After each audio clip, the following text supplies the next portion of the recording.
everyone, my name is Kyle Durrell. I'm going to be speaking to you about the Map of Innovation, Creating Something Out of Nothing. It's a book that I recently read on self-improvement, and the majority of it talks about building your own business, starting out just you, your hands, and what you have in your pocket, and basically creating an enterprise. The author touched on a few things that really stood out to me. The first was he spoke about entrepreneurs. For me, an entrepreneur has always been somebody who's shows signs of wealth, who looks successful, appears to have their hands in a little bit of everything, and they seem to have a good head on their shoulders. The author actually opened my eyes a little bit to what an entrepreneur actually is and what a majority of them are. He said entrepreneurs always do a little bit too late. They're always the guy who's one step behind. He basically depicted entrepreneurs as somebody who has their hands in a little bit of everything, but because you have your hands in a little bit of everything, you're not able to focus on your craft and one thing and perfect it. So you always have a subpar product. You never have a really good product. You don't necessarily have a bad product, but you're always kind of in the middle. He also kind of pointed out that they earn only just enough. If you sit down with a financial advisor, they tell you you need $10,000 to get this business off the ground, you've got to get this in line, this in line, this in line. Well, an entrepreneur will go out and he'll raise $10,500. Now, that's how much it takes to get it off the ground, but that is not how much it takes to keep a business running. Then he said they only think in the now. They're worried about the next customer that comes to the door. Who's going to pay them the most money for this job right now? They're not thinking about down the line. Who's going to pay my bills? Who's going to take care of who's going to, pay this off? And they're worried about profit. And this in turns to greed. Greed is something that is the downfall of a lot of entrepreneurs. They'll have their hands in so many things, and once those things start to fall apart, they haven't focused on one thing, so they have nothing to sell anymore. So those things have fallen out from under.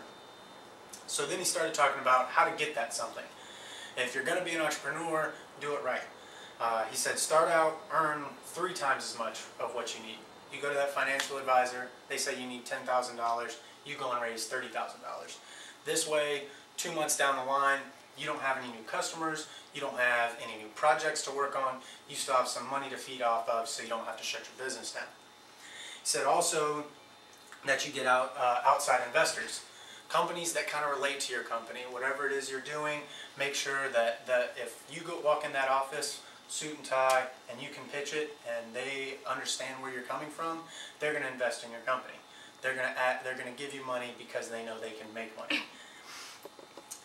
He also said always have something to fall back on.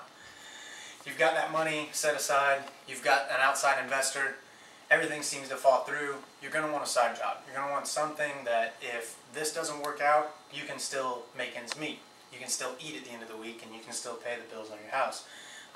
He said, a waiter, or working in a retail industry, he said just have something to make sure you can pay for your food. Then he said once you start getting those things together, you need to think about capitalizing. He said capitalizing is the key to everything. He said you have to go out and you have to find opportunities, and you have to make opportunities for yourself. You can't just wait for them to come. You can't just sit and twiddle your thumbs. You have to go make opportunities. Get in people's face, because if you're not in somebody's face and getting their attention, the guy next to you is going to outshine you. He also said get outside funding. This is a little bit different from an investor. This is money that you don't necessarily have to pay back. This is money that somebody's just going to donate. A lot of big companies have a lot of money just sitting around because they get that big tax write-off at the end of the year. So, show up. If you're doing something positive, if you've got a good head on your shoulders, good morals, you're going to be able to come out on top and have some money, extra money to get going. The biggest thing he hit on was 100% return on nothing is absolutely nothing. You can work hard, but if you have nothing, you're not going to get anything. You need to save up that money. You need to have those outside investors. You need to find investors, somebody who will invest not just money in your company, but time in it as well. People who are going to work with you, who are going to be by your side. And always remember, you can't get nothing out of nothing. You've got to have something to start with.